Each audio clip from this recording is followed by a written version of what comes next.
It gets pretty rough and really muddy out here on the pitch. But for the UW women's rugby team, this is much more than just a sport. I feel like I found my niche with these girls. Like, I don't know what else I would have been doing in college if I didn't play rugby. Yeah, rugby is definitely a culture that you kind of get stuck into.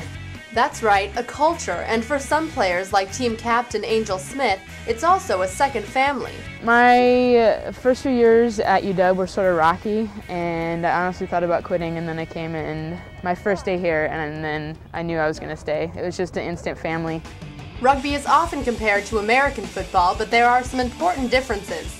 15 players, or ruggers, from each team play at a time, and the game is basically non-stop unless the ball goes out of bounds or a penalty is called.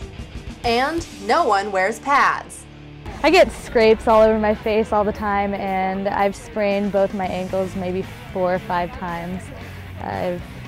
There's a lot of finger injuries, and other than that... Julia's body is like a puzzle that's sort of been half sewn back together to play the game. But don't tell these women that rugby is too tough for the ladies. This is a woman's sport even more than a man's sport, I think.